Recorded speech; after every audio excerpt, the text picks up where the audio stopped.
is thinking about you, not doing well. Don't know where you are, 'cause you're not here. It's been way too long.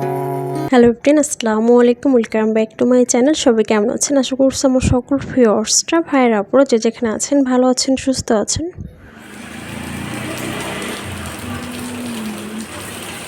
গরমের ভিতরে হুট করে বৃষ্টি নেমে গিয়েছে। আমি তো দেখে মহা খুশি। তো সকাল টাইমে বৃষ্টি হচ্ছিল।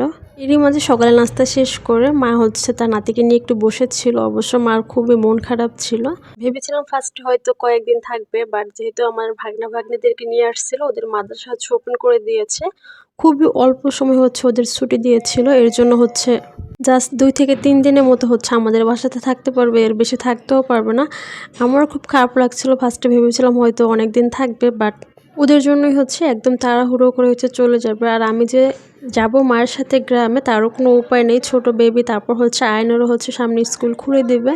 বিয়ে হয়ে গেলে, বাচ্চা হয়ে গেলে, বাচ্চাদের স্কুলে ভর্তি করার পর তখন কিন্তু আর শান্তির মতো বাবার বাড়ি যেয়ে বেড়ানো যায় না। আর ঈদ কুরবানিতে তো যাওয়া কোনো একটা স্বপ্নের মতো বিবাহিত মেয়েদের জন্য, কিন্তু চাইলেও হুট করে যেতে আর পারি না। তো যাই হোক, এরপর আয়নার আব্বু কিছু বিস্কিট এনেছিল চায়ের সাথে খাওয়ার জন্য। অনেক কিছু একসাথে নিয়ে আসছিল, এর জন্য দেখা গিয়েছে বিস্কিটগুলো একদম ভেঙে চুরে গিয়েছে।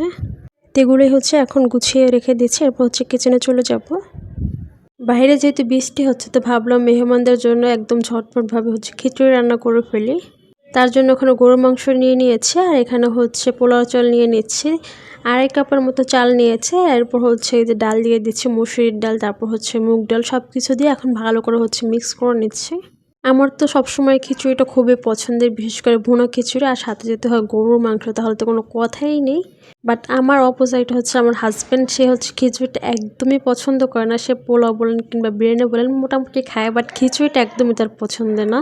তো সে পছন্দ করে না, তাই বলে কি রান্না হবে না বাসাতে? তা তো হতেই পারে না। তো এই তো ঝটপটভাবেই ফার্স্ট অফ অল মাংসটাকে কষিয়ে নিচ্ছি, সব মশলাগুলো অ্যাড করে দিয়ে, তারপর মাংসগুলো অ্যাড করে দিয়েছি।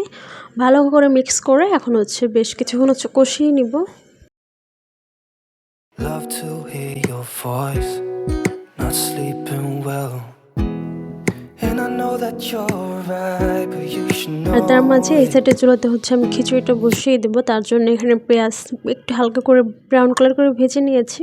আর মশলার সাথে অল্প পরিমাণে ঘি অ্যাড করে দিয়েছি। তারপর সমস্ত মশলা অ্যাড করে দিয়ে এখন এখানে চালগুলো অ্যাড করে দিব। তার আগে একটু কষিয়ে নিচ্ছি মশলাটাকে ভালো করে, কারণ যে কোনো খাবার রান্নার আগে মশলাটা কিন্তু খুব ভালোভাবে কষানোটা খুবই গুরুত্বপূর্ণ হয়ে থাকে।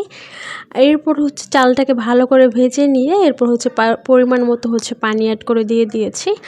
আর তার মাঝে এখানে এই যে গরু গোশটা কষানো হয়ে গিয়েছে, দেখতে পাচ্ছেন কালারটা খুবই সুন্দর হয়েছে। এরপর আমি ঝোলের জন্য এখানে পানি অ্যাড করে দিচ্ছি। এখন ঢাকনা দিয়ে ঢেকে বেশ কিছুক্ষণ রান্না করে নিব।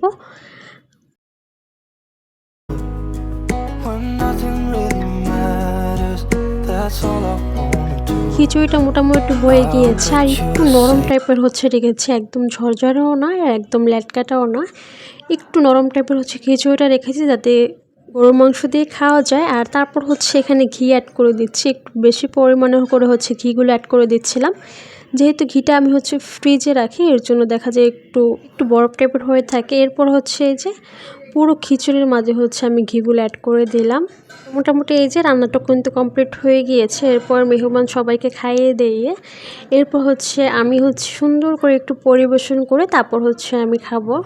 তো বাইরে যেহেতু ঠান্ডা ঠান্ডা ওয়েদার ছিল, এই টাইপের খাবারগুলো খেতে বেশ ভালোই লাগে, বাট গরমের টাইমে খুব একটা খাওয়া যায় না। তো বাইরে যেহেতু একটু বৃষ্টিও হচ্ছিলো, এর জন্য এই খাবারগুলো রান্না করে। তার সাথে বাসায় মেহমানও যেহেতু ছিল, তো তাদের জন্য রান্না করেছি। আর আমার তো খিচুড়িটা একদম সব থেকে মনে হয় বিরিয়ানির থেকেও খুবই বেশি পছন্দের। আর সাথে যদি ভর্তা হতো তাহলে তো কোনো কথাই হতো না। তো ভর্তা না হয় কি হয়েছে, গরুর মাংস আছে, তো এটাও একদম পারফেক্টলি তো ভালো করে। খিচুড়িটা খুবই মজার হয়েছিল, যেহেতু খিচুড়িটা একটু নরম টাইপের ছিল, আর মাংসগুলো একদম খুবই সফট হয়েছিল। আলহামদুলিল্লাহ দুপুরে সবাই মিলে একদম ভরপুরভাবেই পেট ভরে খেয়েছিলাম। এরপর যে বিকেলের দিকে একটু আম আর লিচু কেটে নিচ্ছি। কবে সেই লিচু এনেছিল, এগুলো ফ্রিজে ছিল, তা আমি কয়েকটা বের করে নিয়েছি। লিচু কিন্তু বেশি একটা খাওয়া যায় না, তাহলে কিন্তু দেখা যায় গ্যাসে আবার প্রবলেম দেয়। এর জন্য কিন্তু অল্প অল্প করে হচ্ছে লিচুটা খেতে হয়। বাট লিচু আম দুটাই কিন্তু আমার খুবই পছন্দের। কে কে আমার মতো লিচু আম দুটাই পছন্দ করেন, তা আমি হচ্ছে অল্প করে এখানে কেটে নিচ্ছি, সবাই মিলে একসাথে তারপর হচ্ছে খাবো। Is thinking about you, not doing well. Don't know where you are, একটু 'cause তাড়াহুড়ো করে you're ছটফট করে not হচ্ছে here. আমগুলো হচ্ছে একটু কিউব করে কেটে নিয়েছি, আর সাথে হচ্ছে লিচুগুলো হচ্ছে ছুলে নিচ্ছি। অবশ্যই লিচুগুলো খাওয়ার টাইমে কিন্তু সাবধানেই খেতে হয়। দেখা যায় কি অনেক টাইমে পোকা থাকে লিচুর ভিতরে। আগে ছোটবেলা আমাদেরকে বলতো গ্রামে যে পোকা আম খেলে নাকি তাড়াতাড়ি সাঁতার কাটা যায়। তো পোকা অংশের আমগুলো দেখা যায় তখন খাওয়াতো আমাদেরকে, বলতো কি সাঁতার কাটা যাবে এই বলে। যাই হোক, আজকের মতো ভিডিওটা এখানে শেষ করে দিচ্ছি। সবাই ভালো থাকবেন, সুস্থ থাকবেন। আল্লাহ হাফেজ, আসসালামু আলাইকুম।